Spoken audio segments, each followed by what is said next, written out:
WWE, on their own program, had Seth Rollins walk to the ring and look at the general manager of Monday Night Raw, who kind of embodies management, or at least a structure of management that you would see in the real world, and explain to him that it completely sucked. If this was real, it would make sense. But when you remember that WWE and pro wrestling is booked, and therefore in many ways, at least when it comes to storylines, is a work of fiction, I can't talk normally anymore, and I just talk like this. I may even slowly fade away into dust, because I think we just broke the fourth wall and nothing makes sense anymore. Maybe Keanu Reeves was right and the Matrix is everything. Right, break out of that, because what a strange episode we recently had when it does come to WWE's flagship program, because after a couple of weeks of what a lot of people are calling gubbins, nonsense, ridiculous, pile of crap and so on, the company made the decision to take all these grievances and again, put it on air. And so basically said, you know what, you guys are right, everything we have done recently has been utter, insert your rude word of choice here, or you can just have a beep. Beep! There you go. Now on one hand, I actually did think it was quite therapeutic and quite interesting, because I've had all these feelings, I've had all these thoughts in my own body, and now thankfully I got to see them happen on a big screen and on a global platform. It was like, I don't have to worry about this anymore, because it's been said. It's out there. Let's all lay down and relax once more. Plus, there was also the fact that I think Baron Corbin was meant to embody Vince McMahon, and that's a problem in itself, because obviously Corbin's response to everything that Seth Rollins was saying was, I don't care, it's my show, I'll book it however I damn well please. But when you do engage your brain and you think about it, WWE just told you that Monday Night Raw sucked. Why? Here's why.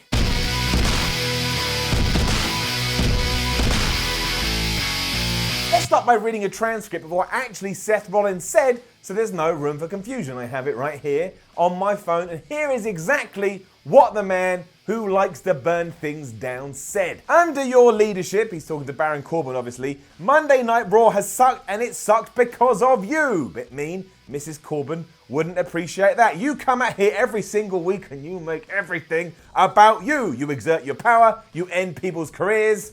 I don't think he's ended one person's careers. Kurt Angle, baby, Kurt Angle. What you've been doing as GM is not okay, it's not right, and it's wrong. And what are you gonna do? You're gonna fire me? Fire your entire roster? That locker room is some of the most talented the WWE has ever seen, and you've no idea what to do with it. You've got an amazing team like the Revival, who should be competing for the tag team titles, and you've got them in Lucha House Rules matches. What is a Lucha House Party Rule? I don't know what it is. Please explain that to me.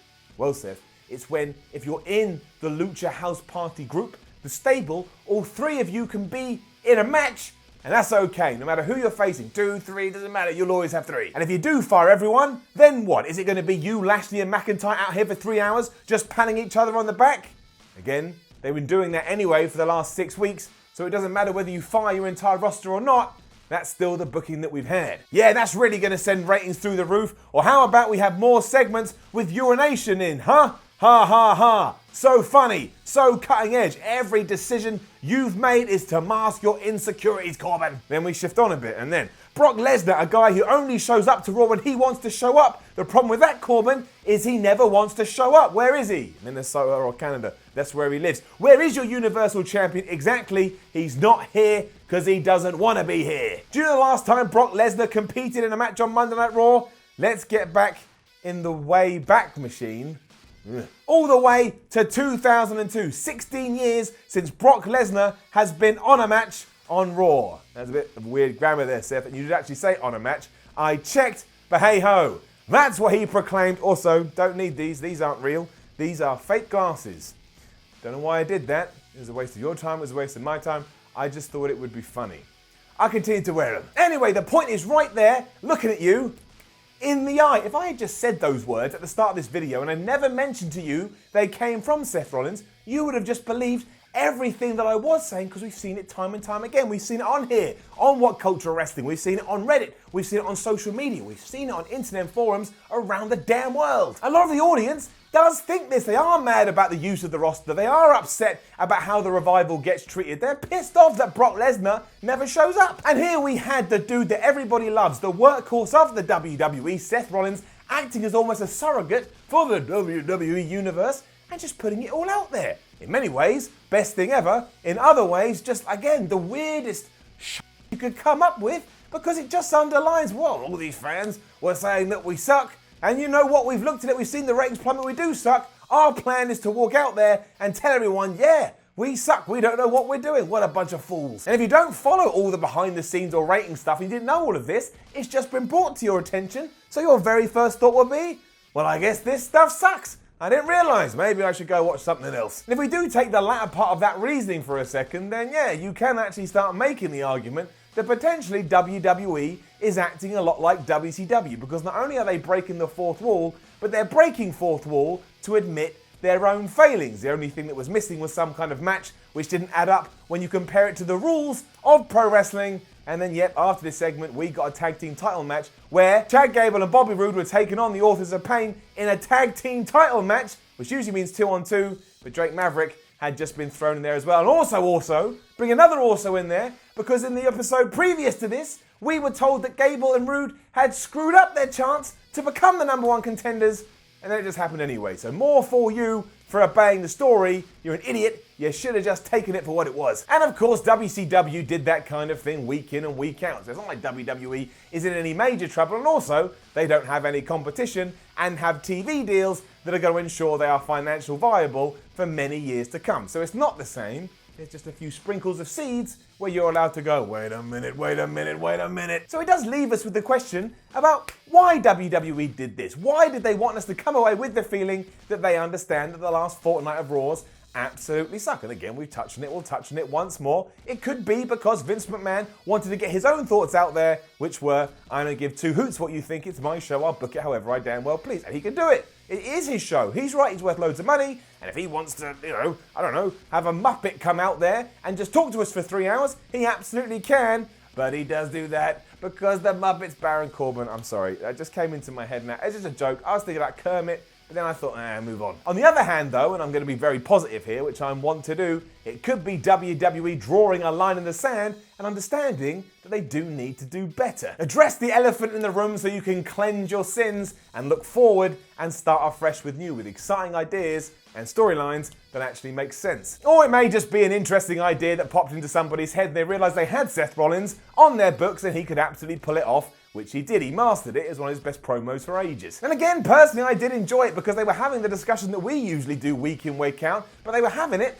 on a much bigger stage. And you can't do that and then not make some changes. Nobody can stand up and go, here are my failings, here are everything I need to fix, and then just ignore it. That makes you crazy people. And hey, there were some pluses that came off the back of it. There may have been nonsense to do with it, but the tag team champions now are a couple of good guys and a couple of good guys that most people like. And in the main event, the biggest good guy of them all, he won that TLC match, and he also did that by vanquishing the biggest bad guy. And while we did tease another open forum, we didn't get that, and we just had a bunch of people fighting, which is why a lot of us tuned into the show to begin with. Now, it wasn't perfect, because there was still everything with Natalya, and there was still everything with Dean Ambrose, and Nia Jax still screamed into that microphone as if I don't have ears, but still, one step at a time. If we can look back on this in a month's time and realise that it was a catalyst for change, and we do start getting into better territories, then it's going to be very hard for me to look back in hindsight and overly criticise it. Everyone makes mistakes. Everyone drops the ball. It's about picking that ball back up and making sure you smash it higher than you've ever done before. And I mentioned change, and that really is the one thing that WWE needs more than anything right now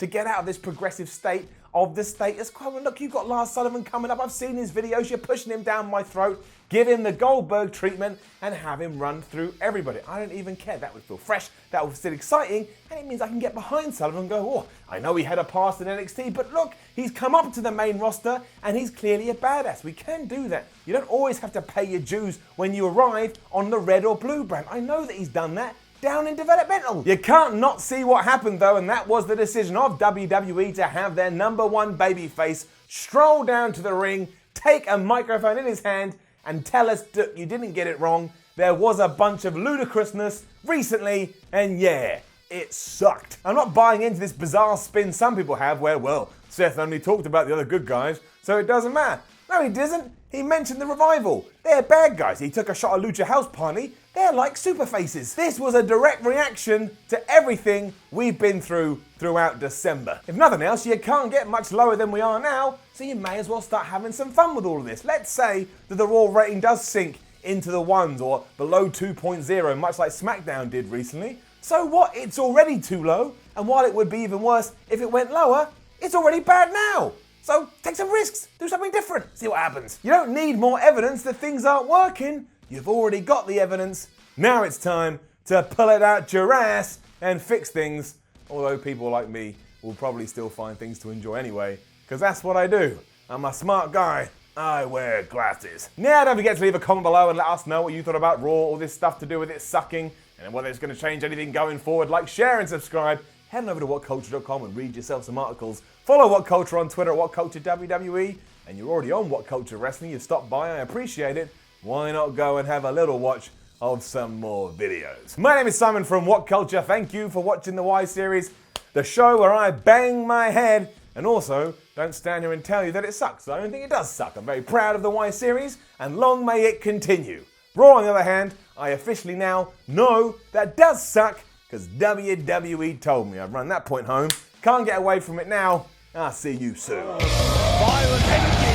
Shooting forward into the knees of Jacob. Cleo with the elbow drop. The kamikaze catches.